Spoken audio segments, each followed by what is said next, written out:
Now we will witness the talent and the blessing is given to our Alliance Men Philippines. Technically men po to, so I'll join them.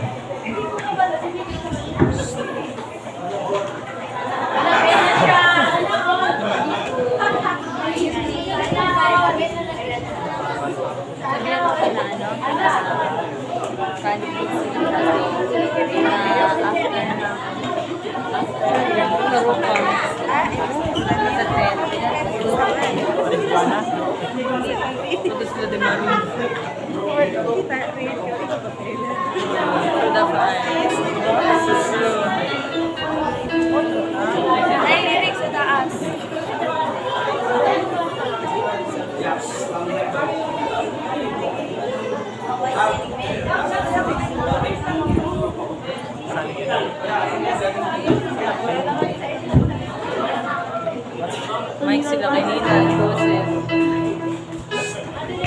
Hello. Ayaw, tagay kayo ng action.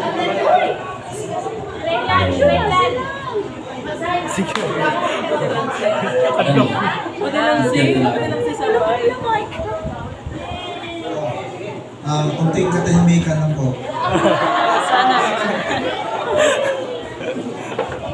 Ben, ayaw magtanaw sa naong sa inyong mga asawa at anak, mga anak.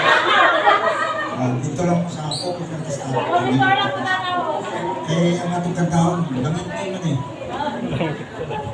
To give you some insights of this song. In the beginning, God created the heavens and earth. And then it's a book of Genesis, verse 3. And then He created light. Ano, Pastor? Suba. Anong yun na yung suba? Sabi ka mo, ano? And then in 2 Corinthians 4:6, nagsulti ang Ginoo mo dire, ang basahon, kaya kita mga biblikan ng mga Christian. For God who said, let light shine out of darkness, made His light shine in our hearts to give us the light of the knowledge of God's glory displayed in the face of Jesus Christ. Displayed during the Wilson season is the face of Jesus Christ. May kita sa akin. But as what Pastor had said, the book of Psalms is the book of songs. That's why Paul was, the name ni David was called the sweet psalms of Israel. Kanang mga tao, mga men, mga babae ma, nga mukanta, doon sa kasing-kasing sa Ginoo. Psalms 119 verse 105 says, Thy word have I hid in my heart that I might not sin against thee. So, sa mga antame, pagkatapos ng kanta karon, this is a subanin song. Maglisod ang among tila o litog sa mga subanin song, pero di-practice na mo niya ganyan buntag lang. Okay? Okay na. Bilang mo kayo sama. Sige, maestro. Practice.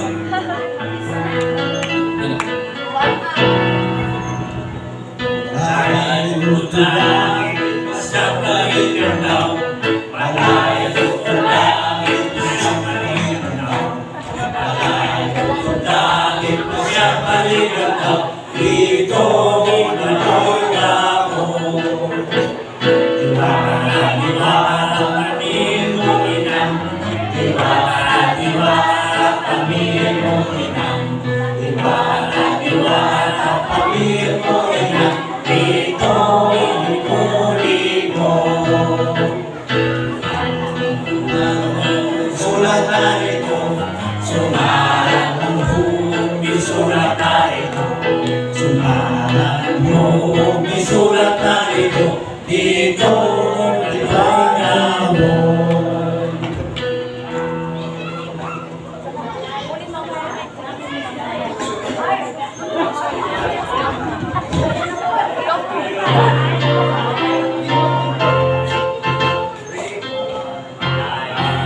Sa langit,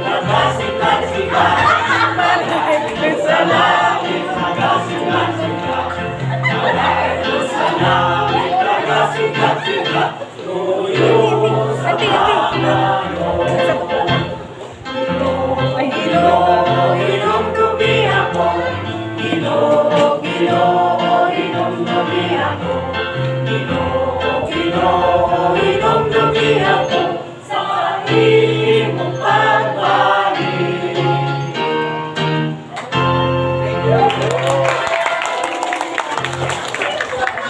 Amazing.